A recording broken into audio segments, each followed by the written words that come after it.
했고요. 사채를 상환하는 것까지 이제 받고 이번 시간에는 그 옆에 있는 충당 부채는 좀 나중에 하기로 하고 다시 돌아와서 좀 뒤로 가가지고 415페이지를 볼 거예요. 415페이지 금융자산이라고 나와 있어요. 금융자산.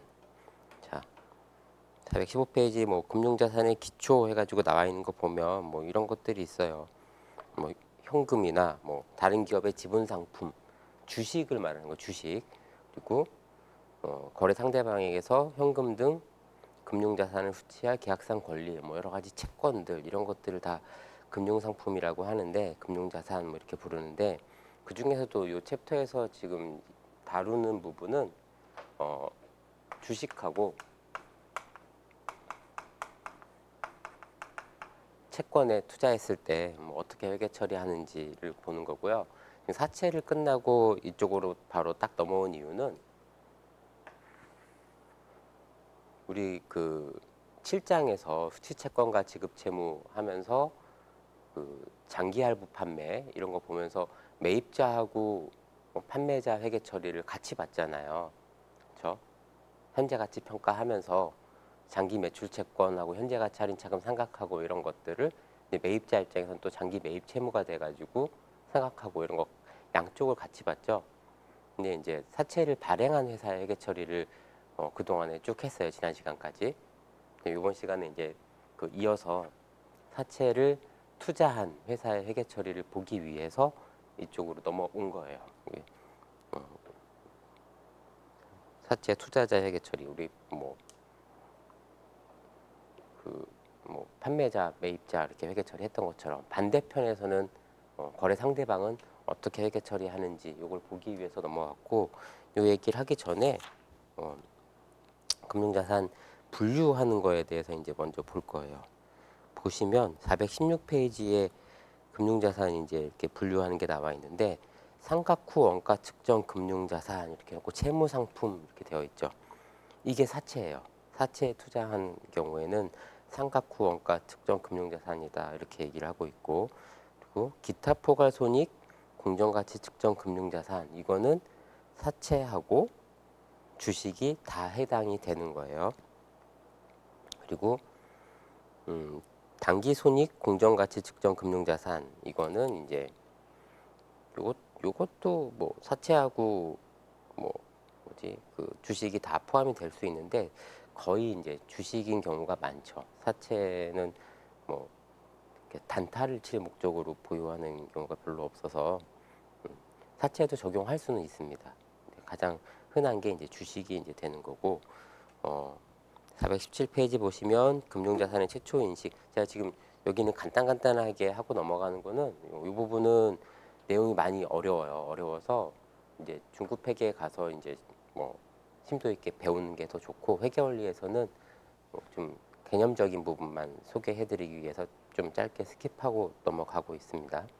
자, 최초로 인식할 때는 최초 인식 시점의 공정가치로 측정하고 최초 인식 시점의 공정가치는 일반적으로 거래 가격과 같다. 공정가치로 이제 거래가 되니까 거래 자체가 취득 원가가 곧 공정가치예요. 공정가치로 거래되니까 왜냐하면 뭐 정형화된 시장에서 거래되는 거니까 대부분이. 그리고 거래 원가는 최초 인식하는 공정가치에 가산한다라고 그랬고 다만 단기 손익 공정가치 측정 금융자산의 취득과 관련된 거래 원가는 발생 즉시 비용으로 인식한다 이렇게 나와 있는데 이게 무슨 말이냐면 여기서 얘기하는 거래 원가가 우리 지난 시간에 사채 발행 회계 처리할 때 나왔던 사채 발행비 있죠. 사채를 사채 발행비 뭐 요런 거하고 비슷한 느낌이에요. 네? 비슷한 느낌. 이게 발행비는 이제 발행한 회사가 부담하는 거라고 하면은 거래 원가는 사채를 취득하면서 어떤 채권을 사면서 증권사한테 이제 판매 수수료를 이제 부담하게 되거든요. 사는 사람도 뭐 그거를 얘기하는 거예요. 그러니까 증권회사는 어떤 자금을 조달하는 발행자한테도 수수료를 받고 자기가 물건을 파는 고객한테도 수수료를 받잖아요. 그 증권회사 수수료 이런 거 얘기하는 거예요. 근데 그런 수수료가 또 금융상품 취득할 때는 그 자산의 취득 원가에 포함해야 된다라는 얘기. 이게 원칙이라는 얘기고, 단기 손익 공정가치 측정 금융자산이다라고 하는, 얘는 왜 비용으로 인식하냐, 요 얘기는 설명을 드릴 건데, 그 어떤 단기적인 보유 목적으로 갖고 있는 금융상품에서 발생하는 손익은 단기에 다 손익으로 인식을 해요. 평가 손익 같은 것들도 손익계산서에 다 반영을 해주거든요. 그렇기 때문에 뭐 이런 그 단기 손익 인식 공정가치 측정 금융자산은 그 관련된 비용도 발생 즉시 바로 비용으로 인식해라라는 얘기입니다. 이게 이름이 되게 헷갈려. 저도 입에 잘 안 붙는데 이게 이런 식으로 얘기를 하고 있습니다. 보시면 계정 과목 이름이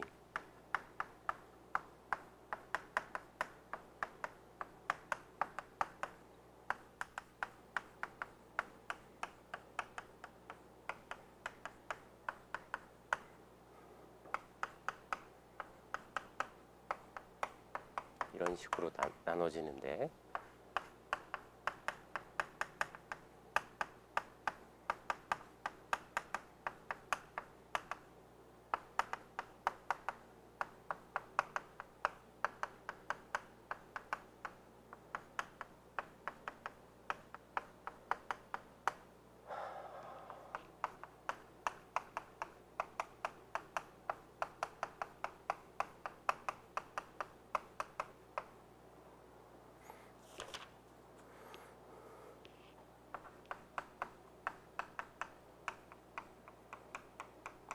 여기다 제가 쓴 게 어느 챕터의 제목 같잖아요.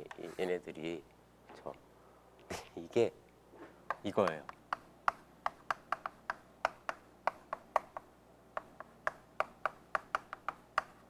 계정 과목 명이에요. 분개할 때 이렇게 써는 거예요. 이렇게 계정 과목을 써줄 때, 네? 이런 식으로 이름이 엄청 길죠. 일단 이거는 이름이 길어서 일단 어렵게 느껴져요. 근데 이게 원래는 예전에 이제 회계 기준에서는 이런 식으로 분류를 하지 않았었는데, 그때는 좀 똑같은데도 더 쉬웠거든요. 이런 그 주식이나 채권을 투자를 하게 되면 이런 것들이 이제 유가증권이라 그래요. 가치가 있는 증권이다라고 해가지고, 예전에는 계정 과목 이름이 유가증권이었어. 그냥 유가증권이었어. 차변에 유가증권, 뭐 주식을 100원 샀다 그럼 유가증권 100원, 대변에 현금 100원 이런 식으로 썼었거든요. 그래놓고 이제 평가하는 방법에 따라 가지고 이제 그 어떤 금융 상품에 따라서 평가 방법이 달랐었어요. 그러다가 나중에는 뭐 이런 계정 과목이 또 생겨요. 투자 유가증권.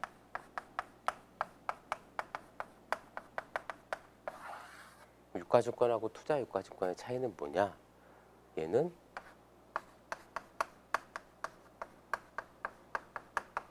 유동자산이고, 투자 유가증권은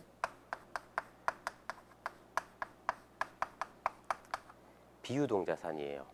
유동의 비유동의 분류 기준 아시죠? 정상 영업 주기 내에 현금화되는 거거나 또는 1년 이내에 현금화할 수 있는 것들을 유동자산이라고 그랬고, 현금화하는데 1년이 넘게 걸리는 거를 비유동자산이라고 한다고 그랬잖아요. 그래서 어떤 회사가 주식이나 사채를 취득할 때, 투자자 입장에서 취득할 때 내가 이거를 1년 안에 처분할 계획을 가지고 투자를 했다라고 하면 유동자산으로 분류해라. 걔 계정 과목은 유가증권이야. 이랬었어요. 그리고 장기 투자 목적으로 보유하는 주식이나 채권이다라고 하면 비유동자산으로 분류해야지. 걔 이름은 요거랑 다르게 장기 투자 목적이니까 앞에 투자자를 붙였어요. 투자유가증권 이렇게 했어요. 여기까지 이해되시죠? 근데 이제 이런 유가증권들은 공정가치가, 자, 공정가치, 페어한 가치, 시가예요, 시가. 공정가치가 계속 바뀌어요. 시가가 변동한단 말이에요. 그리고 삼성전자 주식 같은 경우 보면은 카카오, 삼성전자, 네이버 이런 회사의 주식들 지금 이 순간에도 계속 바뀌고 있죠. 계속 바뀌는, 가치가 계속 바뀐단 말이에요. 그럼 가치가 바뀔 때마다 회사가 뭘 해야 돼요? 그렇게는 못하죠. 이게 막 초 단위로 막 바뀌는데 어떻게 해. 회사에서는 재무제표를 만들어야 되잖아요. 재무제표를 공시하는 시점에 재무제표를 공시하는 시점, 결산일에 그 날짜의 공정가치로는 재무제표에 반영이 돼야 되니까 보통은 뭐 1년에 한 번 결산을 한다라고 하면 12월 31일 날에 시가를 재무제표에 표현을 해줘야 되는 거예요. 그래서 어떤 회사가 주식을 샀는데 취득원가가 1,000원이었다고 하면 처음에 샀을 때 차변에 유가증권 1,000원, 현금 1,000원 이런 식으로 분개를 했잖아요. 근데 기말에 가서 봤더니 기말 공정가치가 주식시장에서 12월 31일 딱 끝난 중가가 1,100원이었어. 그러면 재무상태표에 유가증권 금액은 1,100원으로 공시돼야 되잖아요. 유가증권이 1,000원이었던 게 1,100원으로 올랐어. 그러면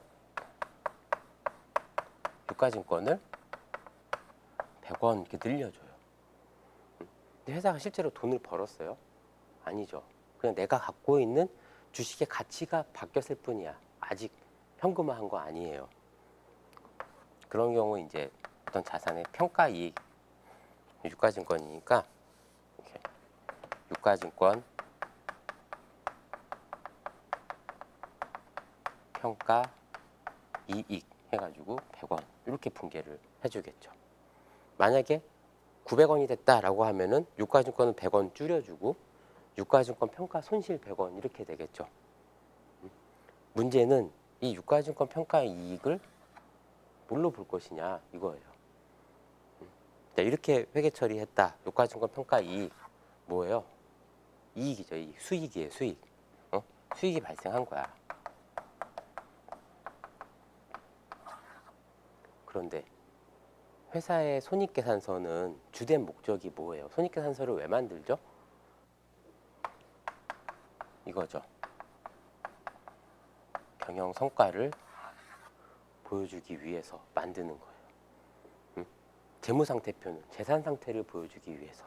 자, 이렇게 회계 처리를 하면 회사의 재산 상태는 올바르게 표현이 돼요. 1,000원 주고 산 게 지금 1,100원이니까 100원만큼 늘려줘서 회사 재무상태표 보면 유가증권이 1,100원으로 이렇게 공시가 된단 말이에요. 그런데 손익계산서에 얘가 영업의 수익에 기타 수익 쪽에 유가증권 평가 이익 해가지고 100 이렇게 있으면 얘 때문에 당기순이익도 그만큼 늘어나겠죠.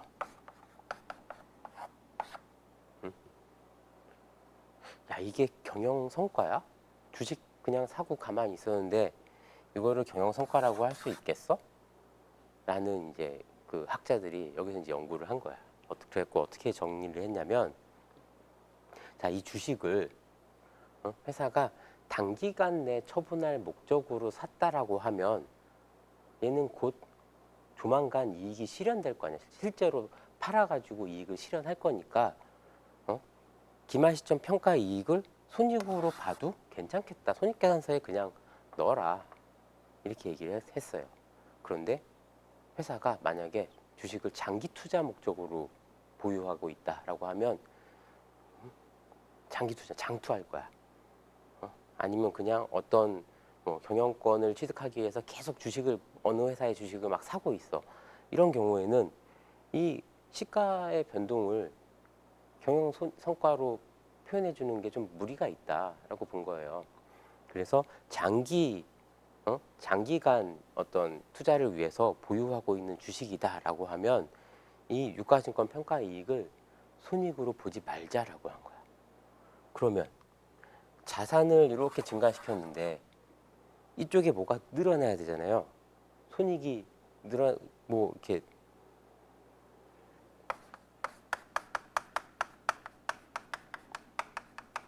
자산은 부채 더하기 자본, 이게 항상 성립하는 거죠. 어쨌든 이게 자산이 100만큼 늘었으면 부채가 는 게 아니기 때문에 내 자본이 늘어난 거야. 회사의 자본이 늘어난 건데, 자본을 구성하는 요소에는 여러 가지가 있는데 이 중에 이익잉여금이라는 게 있어요. 얘를 손익으로 반영하게 되면 결국 이익잉여금이 늘어나게 되면서 자본이 늘어난단 말이야. 그런데 손익으로 반영하지 않으면 이익잉여금하고는 관계가 없어요. 근데 자본은 늘어나. 이게 주주와의 자본 거래냐? 아니야. 그럼 이 자본 증가분을 뭘로 표시할 거냐? 거기서 나온 게 우리 예전에 재무제표 그 기본 설명하면서 잠깐 얘기했던 이거예요. 기타 포괄손익. 자, 이런 손익은 단기 순이익을 구성하는 건 아닌데 기타 포괄손익이라고 해가지고 자본에 직접 반영하자 이렇게 얘기를 한 거야. 그래서 예전에 그러니까 회계 기준에서 단기 투자 목적의 금융상품은 유가증권으로 분류하고 걔의 평가손익은 손익에 반영을 해라.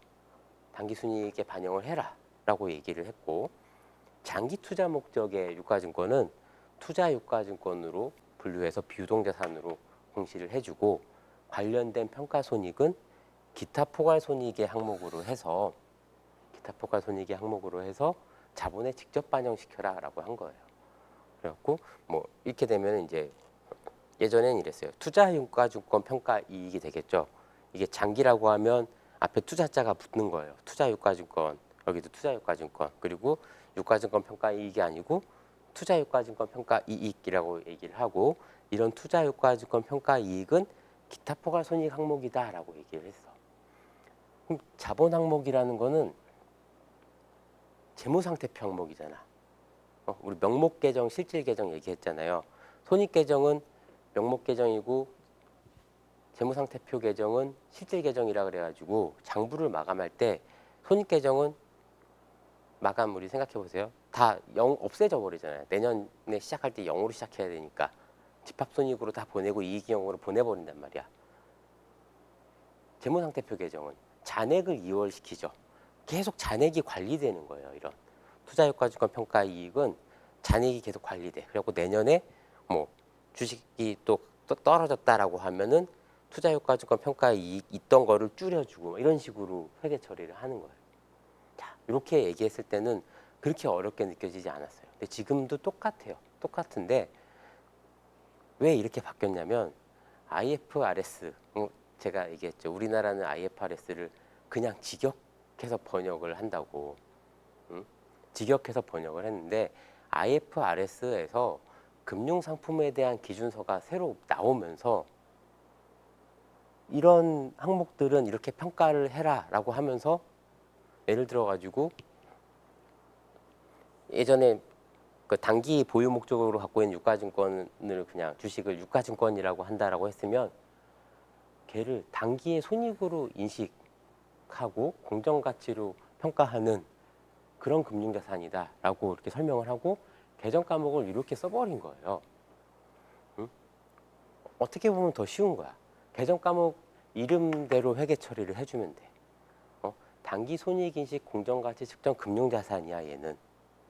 그리고 뭐 장기 보유 목적으로 취득했다라고 하면 걔는 공정가치로 측정을 하긴 하는데 그 손익을 기타 포괄 손익으로 보내라라고 해서 기타 포괄 손익인식 공정가치 측정 금융자산으로 분류해라 라고 얘기를 한 거예요. 이건 좀 이따 얘기할게요. 자, 단기 손익인식 그러니까 단기간 보유하고 있는 유가증권은 단기 손익인식 공정가치 측정 금융자산으로 분류해서 매년 말 공정가치로 평가해서 그 평가 손익을 단기 손익으로 인식해라 이렇게 설명을 해줬어. 장기 투자 목적의 그 금융상품은 매년 말 공정가치로 평가를 해서 그 손익을 기타 포괄 손익에 반영해라 이렇게 얘기해 줬어. 그거를 그냥 그대로 개정 과목 이름으로 번역을 해버린 거예요. 그러니까 개정 과목 이름이 기니까 어렵게 느껴지는 거지 저 개념인 거예요. 자, 저런 개념이고, 삼각후 원가 측정 금융자산은 뭐냐면 사채를 투자했는데 내가 만기까지 보유할 목적으로 갖고 있는 거야. 만기까지 보유할 목적으로 갖고 있는 거야. 우리 사채를 발행한 회사 어떻게 회계 처리해요? 사채 발행가액이 결국 만기의 사채 액면가하고 같아지게끔 사채 할인 발행 차금 또는 사채 할증 발행 차금을 계속 상각해 나가서 결국에는 액면가랑 똑같아지게 만들잖아요. 만기가 됐을 때. 응? 그 차익을 매년 이자 비용으로 인식해 가면서, 그렇죠? 현재 가치 할인 차금, 그 사채 할인 발행 차금 상각액이 이자 비용에 같이 들어가잖아요. 현금 주는 거하고 같이 더해져서. 투자한에도 그렇게 회계 처리하라는 거예요. 이 상각 후 원가라는 거는 우리 사채 할인 발행 차금 삼각표 만들었던 거 기억나죠? 거기에 나오는 장부가 매년 말 이렇게 막 삼각해가지고 매년 말 장부가가 어떻게 된다 이런 식으로 나왔잖아. 그걸로 평가를 하라는 거예요. 지금 요 장에서 지금 제가 얘기할 거는 요걸 얘기할 거고, 이런 주식과 같이 채권도 마찬가지인데 이렇게 평가하는 거는 그냥 이런 식으로 평가하는 거다 정도까지만 알면 돼요. 시간이 남으면 하겠지만 거기까지 다 못할 것 같아. 그 정도만 아시고 요걸 어떻게 하는지 이제 지금부터 볼 거예요.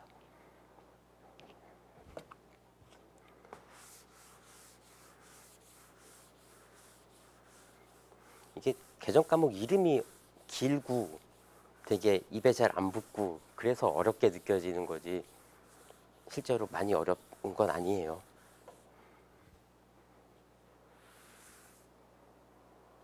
자, 예제를 통해서 한번 볼 건데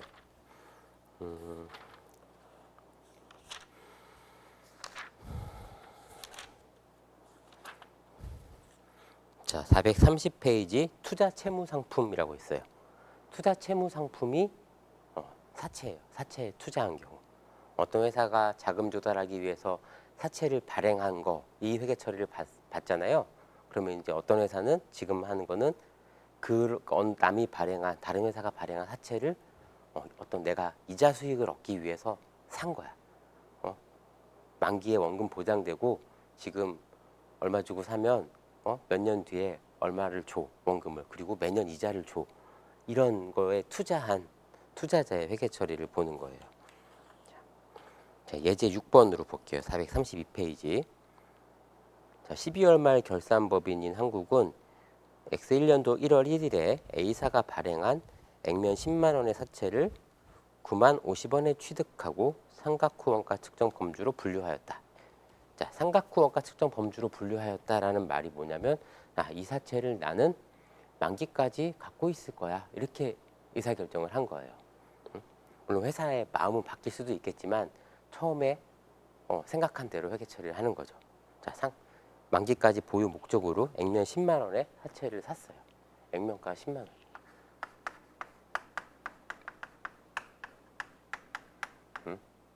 취득 원가가 90050이었나?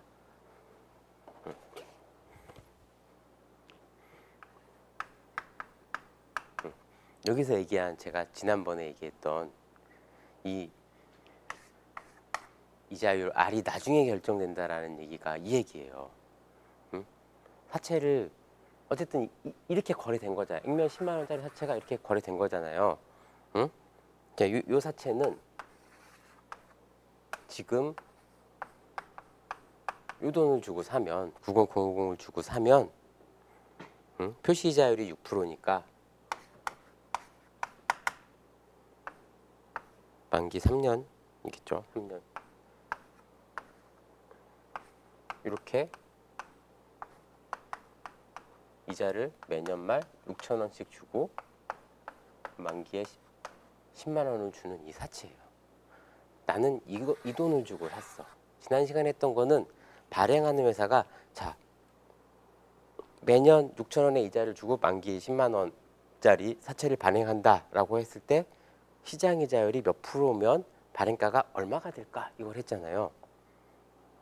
그러니까 이 상황에서 물론 시장 이자율 때문에 이게 나왔겠지만 이 사채가 거래되는 사채 거래 시장에서는 시장에서 이렇게 이 숫자가 이게 먼저 나오게 되는 거예요. 물론 이거를 판단할 때는 어떤 이자율을 생각했겠지만 이렇게 판단했어. 그리고 만약에 여기에 어떤 거래 비용까지 포함됐다 뭐 이럴 수도 있는 거고, 이렇게 되면 내가 9만 50원을 주고 산 사채가 이런 현금 흐름을 줘. 그러면 얘의 현재 가치가 이 금액이 되는 이자율은 몇 프로지? 왜냐하면 나는 이 이자율로 삼각표를 만들어야 돼. 유효 이자율법을 적용해야 되는 거예요. 자, 거래된 금액, 미래 현금 흐름과 현재 가치를 일치시켜주는 이 거래에 내재된 이자율. 그래서 얘를 내재 이자율 이렇게도 얘기하는 거예요. 또는 유효 이자율 이렇게 하는 거야. 그리고 얘는 시장의 금리 때문에 시장 금리를 반영해서 이 가격이 산출된 거기 때문에 시장 이자율이라고도 얘기를 하는 거예요.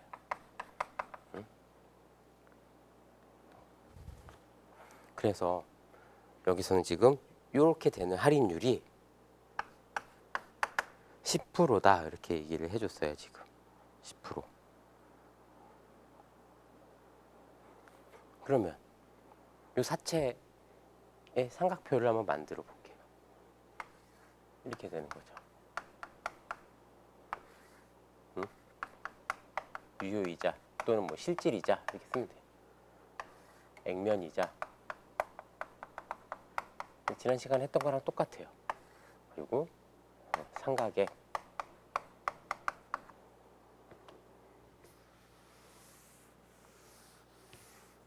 그 다음에 장부가에 이렇게 나오겠죠. 그러면 1월 1일 발행가, 사채 발행회사 입장에서는 발행가 이렇게 얘기하고, 취득한 회사 입장에서는 취득원가, 사채 취득원가가 이렇게 되는 거예요.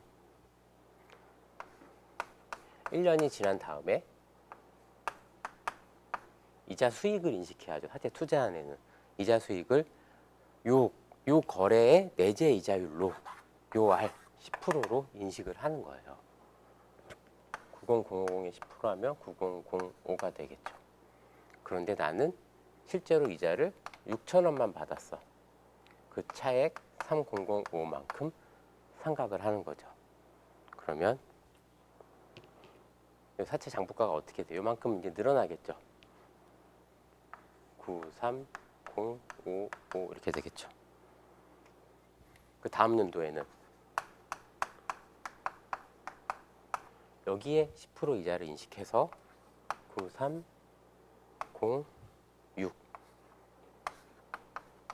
액면이자 6,000원 받고 차액 3306이 상각돼서 장부가에 가산되겠죠. 96361. 그 다음 연도. 자, 여기에 10% 이자인 9636 이렇게 인식해도 되는데, 일단 마지막 연도에는 이 장부가가 액면가랑 같아져야 되니까, 왜냐면 이런 데서 단수 차이가 조금씩 생겼으니까 한꺼번에 조정을 해줍니다. 이게 10만 원이 되기 위한 상각액이 3639. 표시이자 6,000원 받고, 그러면 실질이자는 9369가 되겠네요. 이렇게 삼각표를 만드는 거예요. 그리고 내가 만기까지 보유할 이런 사채는 이런 삼각 후 원가로 삼각을 하고 난 후에 나의 취득 원가 이래가지고 얘를 이 장부가액을 사채 장부가액을 삼각 후 원가라고 얘기해요. 기말에 삼각 후 원가로 평가를 해준다 이렇게 얘기를 해서 삼각 후 원가 측정 금융자산 이렇게 이름을 붙여준 거예요. 예전엔 이것도 그냥 투자유가증권 이렇게 회계 처리했었어요. 자, 그러면 취득한 회사의 회계 처리 보면 X1년도 1월 1일에 이걸 샀어. 9005 주고 사채를 샀어. 배정 과목이 이거야. 삼각 후 원가 측정 금융자산. 되게 길죠.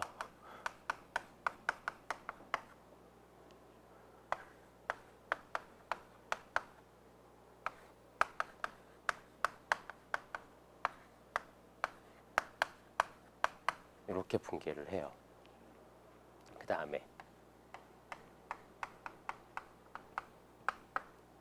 하체 발행자하고 회계 처리랑 약간 다른 거 느꼈어요? 하체 발행자 회계 처리는 이렇게 하죠. 현금이 이만큼 들어오고 내가 발행한 사채의 액면액을 써주죠. 그리고 이 차액을 사채 할인 발행 차금 이라고 해가지고 9950 이렇게 회계 처리해 줬단 말이에요. 내가 만기에 지급할 부채를 액면으로 표시를 해주고 걔의 평가 금액을 왼쪽에 이렇게 써줘서 장부가를 요걸로 맞춰놨단 말이야. 근데 자산을 취득하는 사람 입장에서는 내가 현금 주고 산 게 요 시점의 자산이야. 이렇게만 회계 처리하는 거예요. 여기에 뭐 이거를 10만 원 해놓고 뭐 할인 차금 얼마 이렇게 하는 게 아니고 이런 차이가 있어요. 자, 그러면 다음 연도에 현금을 받죠. 이자를 받아. 현금 6천 원 받았어. 내가 인식할 이자 수익은 얘죠. 9005.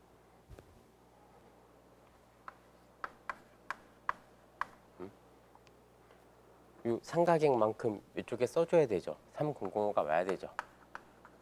자, 이때 금융자산의 장부가를 늘려주는 거야. 이렇게 상각 후 원가 측정 금융자산 이렇게 되는 거예요.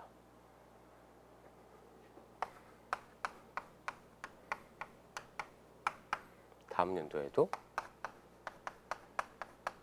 현금을 6천 원 받고 이자 수익을 10%만큼 장부가의 10%만큼 인식을 해주고 그리고 그 차액이 또 상각되는 거죠.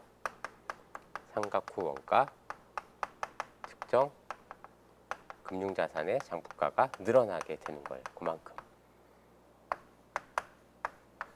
이렇게. 그러면 요 시점에 사채의 장부가는 요 금액으로 평가가 돼 있는 거죠. 재무상태표에 이렇게 있던 게 요만큼 늘어나고 요만큼 더 늘어났으니까 두 번 상각된 금액인 96361이 된 거야. 그리고 만기가 되면 일단 만기 시점에 이자를 또 받겠죠. 현금을 받고 만기에 그러니까 3년차 이자인 9369원을 인식을 해줘요. 그리고 이때 또 상각 후 원가 측정 금융자산이 요만큼 증가를 하는 거야.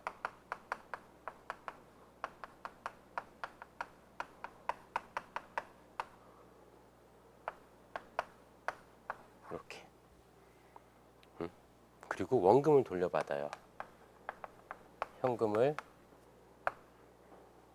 만기 얘가 보장한 만기에 주겠다라고 한 10만 원만큼을 받는 거예요. 이렇게 액면가로 받아. 그리고 얘는 이때 이제 채권이 없어지는 거죠. 사채가 상각 후 원가 측정 금융자산이 딱 10만 원만큼 없어져요.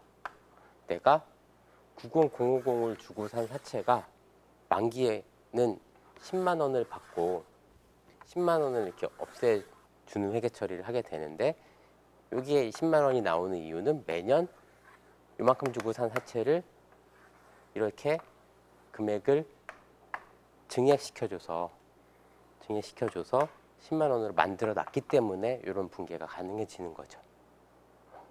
이게 상각 후 원가 측정 그 금융자산 평가 방법이에요. 상각 후 원가로 측정한다라는 거는 매년 말 유효이자율법으로 상각한 요 장부가액으로 채권의 장부가를 인식해라라는 얘기예요. 이게 사채를 투자한 회사의 회계처리입니다.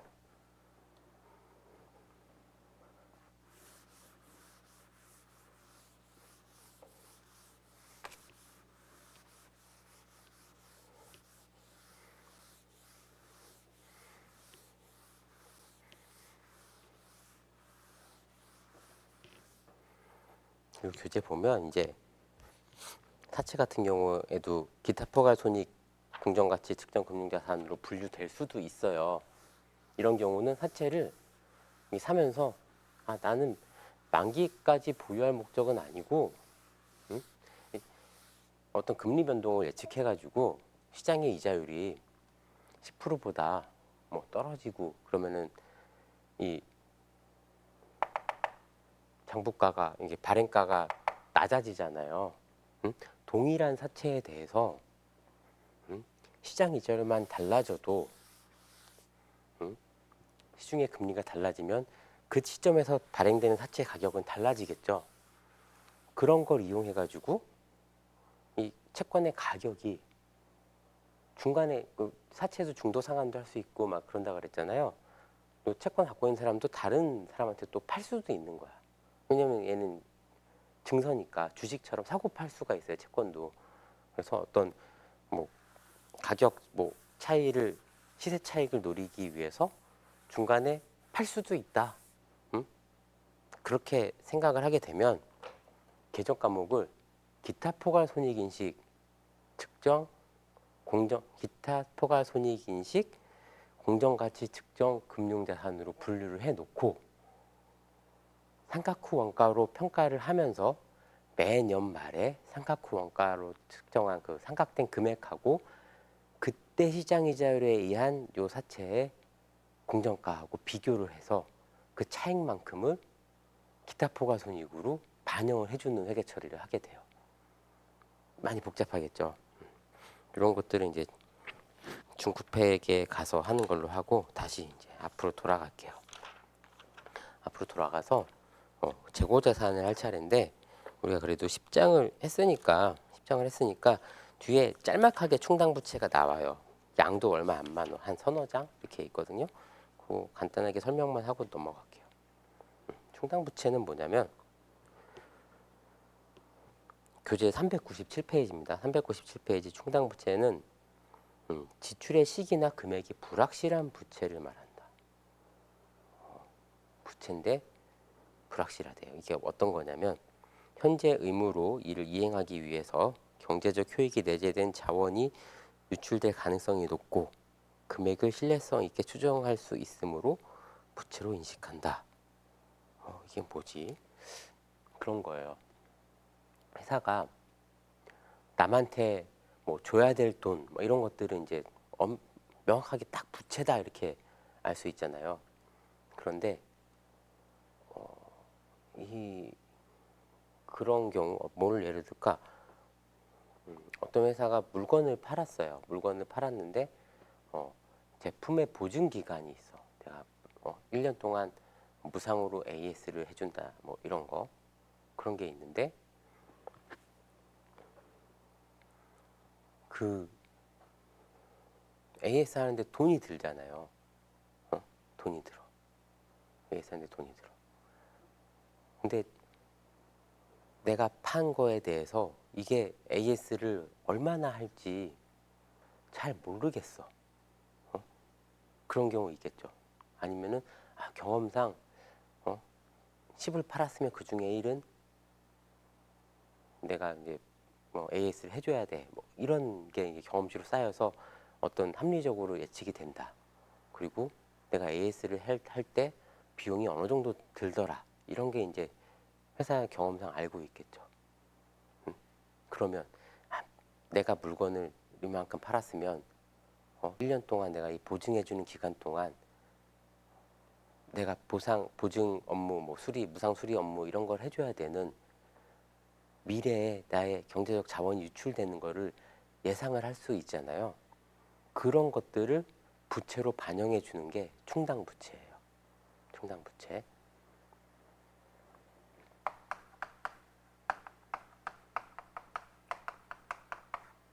근데 이런 충당 부채는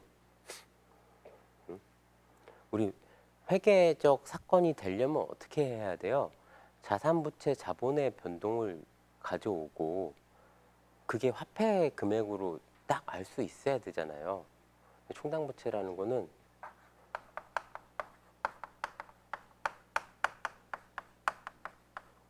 발생 가능성이라는 측면하고 금액의 합리적 추정이라고 쓸까? 측정이라고 쓸까? 측정. 이 두 가지 요소를 가지고 이제 구분을 하는 거예요. 발생 가능성이 높고 그 금액을 합리적으로 측정할 수 있다. 이 두 가지 요건이 다 충족이 되면 충당 부채로 인식을 하는 거야.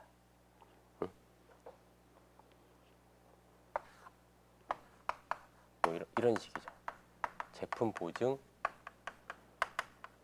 충당 부채 뭐 이렇게 해가지고 금액을 써줘. 그만큼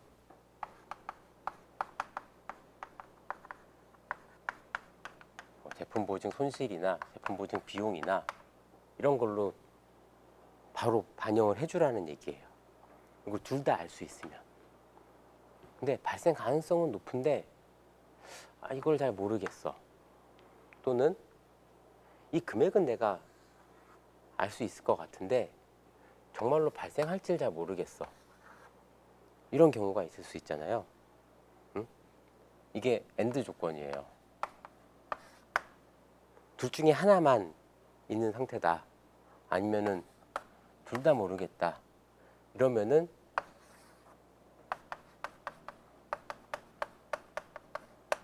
충당 부채로 인식하지 않아요. 충당 부채로 인식하지 않아. 그러면 이런 상태면 그냥 아무런 표현도 안 해주냐? 재무제표, 그 기본 재무제표인 재무상태표나 손익계산서에는 표현이 안 되지만 이렇게 회계 처리하면 재무상태표에 이런 부채가 생기고 손익계산서에 이런 비용이 생기잖아요. 근데 이런 상태에서는 인식을 하지 않으니까 붕괴가 없어요. 이 말은 붕괴하지 않는다는 얘기야. 근데 이런 것들도 이제 재무제표 이용자는 알아야 되잖아요. 그래서 이런 것들은 이런 상황이면 주석으로만 공시한다. 그 회사 재무제표 주석을 보면 제일 뒤쪽에 가면 이런 게 있어요. 우발 상황 이런 게 있어요. 주석 제목이 우발 상황이야. 우발 상황 해가지고 뭐 이런 항목들에 대한 설명을 하고 있어요. 대부분 제일 많이 나오는 게 이제 뭐 회사가 어느 회사한테 소송을 당했는데 그 소송에서 졌을 때의 비용은 얼마를 물어줘야 된다. 그런데 소송의 승소 패소 여부는 현재로서는 알 수 없다. 이렇게 되면 그냥 주석으로 가는 거야. 패소가 거의 확실하다. 그러면은 손해배상 충당 부채라고 해가지고 재무제표에 올라가는 거고, 소송의 결과를 정말 예측할 수 없어라고 하면은 그 금액 내가 이 소송에 패소하면 얼마를 물어줘야 되는데 아직 소송의 승소 패소 여부를 알 수 없습니다라고 해서 우발 상황에 그냥 써주는 거야. 또는 거래 누구랑 소송을 하고 있는데 금액도 모르겠고, 얘가 청구한 건 얼마인데 정말 그만큼 줘야 되는지, 더 적은 금액을 줘야 되는지 더 큰 금액을 줘야 되는지 금액도 모르겠고 소송의 결과도 예측할 수 없다.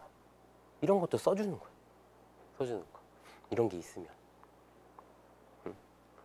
그 충당 부채 중에서 가장 확실한 거, 정말 확실한 거는 발생 가능성이 명확하고 금액의 합리적 측정도 명확하다라고 하면은 더 이상 우발 상황이 아닌 거잖아요. 그래서 충당 부채로 계상하라는 거예요.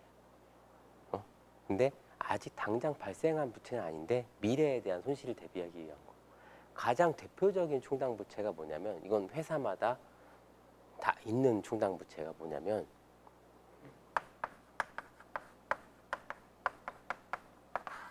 퇴직금이에요. 직원들이 이제 근로자가 회사를 다니면 법적으로 근로기준법에서 1년 이상 근무를 하게 되면 퇴직금을 줘야 되잖아요. 퇴직할 때. 그렇죠.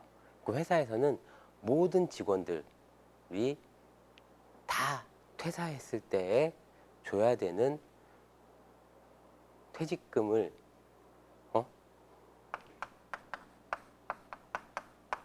퇴직급여 충당 부채로 인식을 해야 돼요.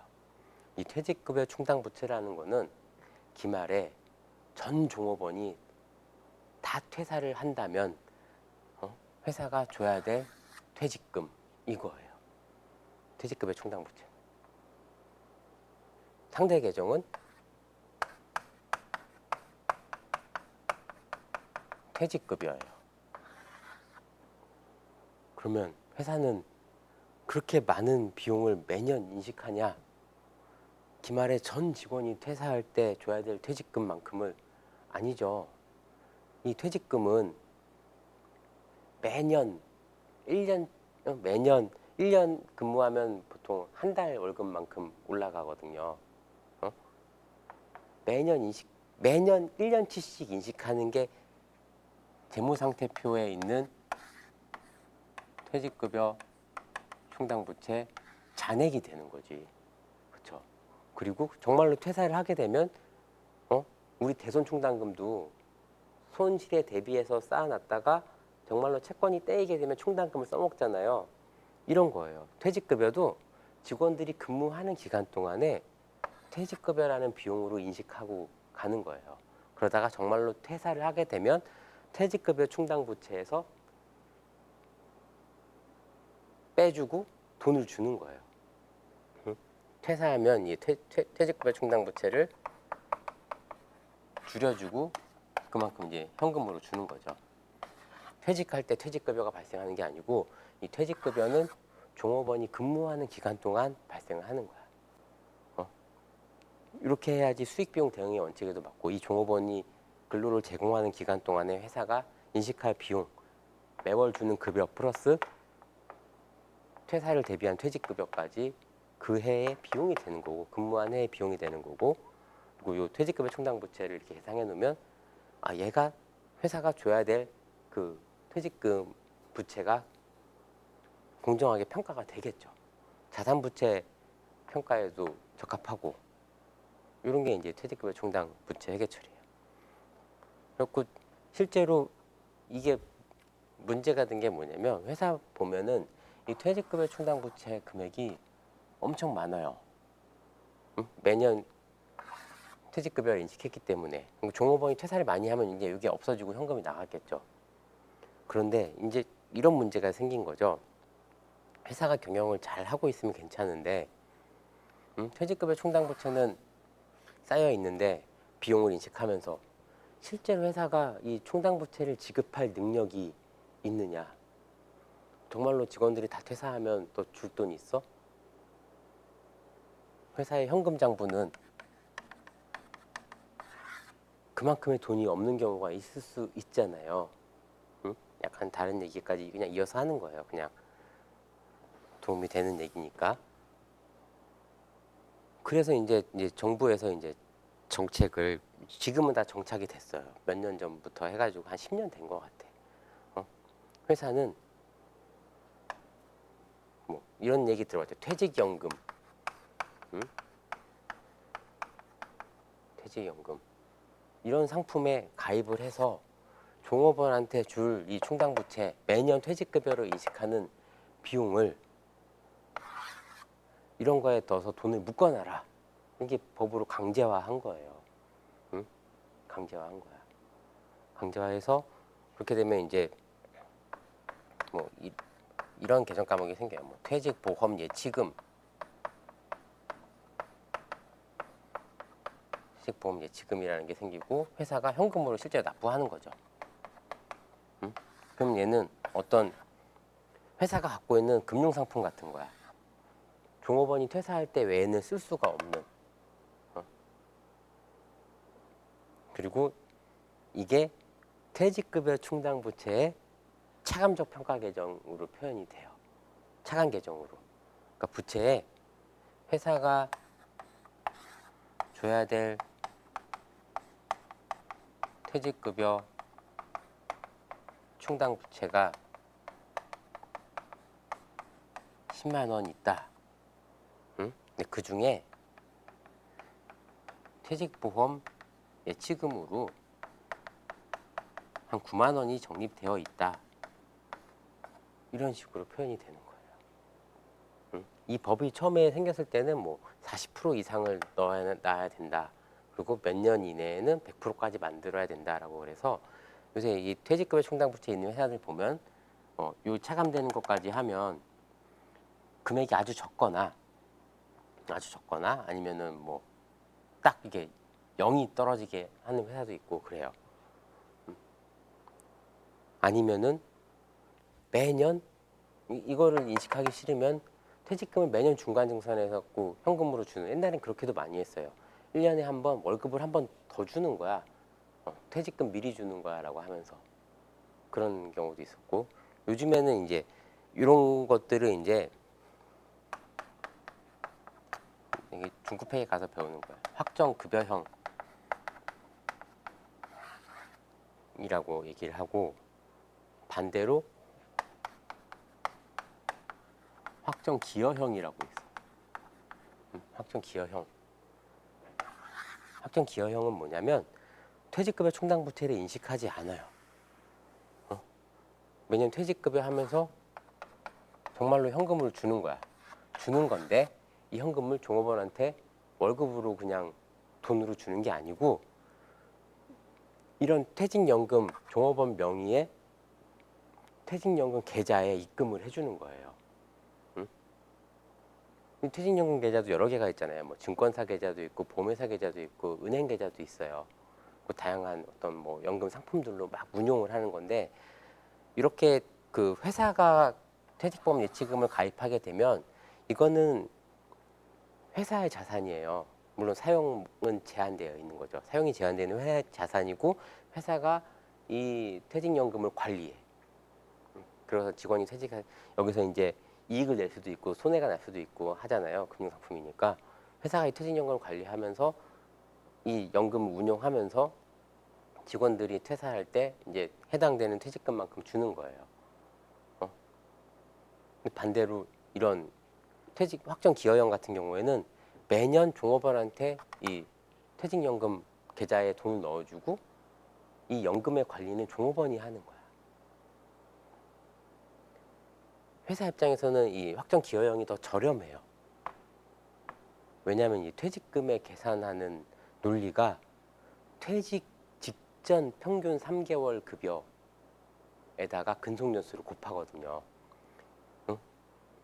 그렇게 계산하기 때문에 오래 근무할수록 받는 퇴직금은 단순히 그때 월급을 더한 거에 합이 아니라, 내가 10년을 근무했는데 처음에는 월급이 300만 원이었다가 나중에는 뭐 800만 원이 됐어.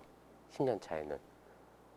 그러면은 확정 기여형은 매년 받는 그 해에 지급해야 되는 퇴직금 수준이 나한테 적립이 된 거예요. 확정 급여형은 내가 어느 시점, 매년 말마다 이제 월급이 올라간 시점 있죠. 그거에 맞는, 그때 퇴사했을 때 받을 수 있는 퇴직금만큼이 적립이 되고 있는 거예요. 그러니까 이 확정 급여형에서 퇴직금을 받게 되면 10년 동안 일해서 만약에 퇴직할 때 월급이 800만 원이었다라고 하면 800만 원에 10년치하고 8천만 원을 받는 거야. 확정 기여형은 월급이 300만 원일 때는 300만 원, 400만 원일 때는 400만 원, 500만 원 이런 식으로 10년치가 더해진 게 내 퇴직금 계좌에 쌓여 있는 거고. 그래서 많은 회사들이 이런 기여형을 선택을 하고 있어요. 확정 급여형이다라고 하면은 이제 회사의 복지가 되게 좋은 회사인 거야. 복지가 좋은 회사. 옛날에는요, 종업원들이 확정 급여형하고 확정 기여형하고 이게 어떤 이런 금융 상품을 이용하지 퇴직연금이라는 제도가 생기기 전에는 이런 걸 더 선호했어. 매년 중간정산 해주는 거를. 안정적인 회사는 이걸 선호했겠죠. 근데 우리 회사가 중소기업이야. 언제 잘못될지 몰라. 나 퇴사하면 퇴직금이나 받을 수 있을까? 뭐 이런 걱정하는 이런 사람들이라면은 매년 이렇게 정산해 주는 게 좋았겠죠. 응? 그리고 이런 뭐 누가 봐도 망하지 않을 것 같은 회사에 다니고 있다라고 하면은 이런 확정 급여형을 더 선호하겠죠. 이랬었는데 요새는 이제 어, 퇴직연금 가입이 일정 규모 이상 되는 회사들은 다 의무화가 되어 있기 때문에 확정 급여형을 많이 선호를 해요. 근데 이제 장단점이 있어요. 확정 급여형 같은 경우에는 이게 회사가 관리해야 되는 거잖아요. 이 예치금을 회사는 크게 이렇게 막 수익을 내고 싶어 하지는 않아요. 이거 가지고 그냥 종업원들한테 줄 돈이니까 안정적인 금융 상품에 잘 갖고 있고 싶어 하죠. 그래서 그냥 정기예금 같은 걸로 관리를 많이 해요. 근데 이런 확정 기여형 같은 경우에는 돈을 먼저 받은 만큼 당장 쓸 수 있는 돈은 아니에요. 퇴직연금 계좌에 있는 돈이야. 내가 퇴직할 때 이 8천만 원만큼 되는 게 아니라 이렇게 단순히 이렇게 더해진 게 이거에 비해서 적은데 대신 나한테 들어오잖아. 찾아서 쓸 수는 없지만 내가 관리할 수 있는 연금이거든요. 적립금이야, 펀드 이런 거야. 그러니까 공격적인 상품으로 막 그 퇴직연금 그 포트폴리오를 본인이 짜는 거예요. 본인이 뭐 주식형의 몇 프로, 채권형의 몇 프로, 막 이런 식으로 그런 식으로 짜는 거예요. 그렇게 해가지고 뭐 잘 관리하는 사람은 이거보다 더 좋은 수익률을 낼 수도 있어요.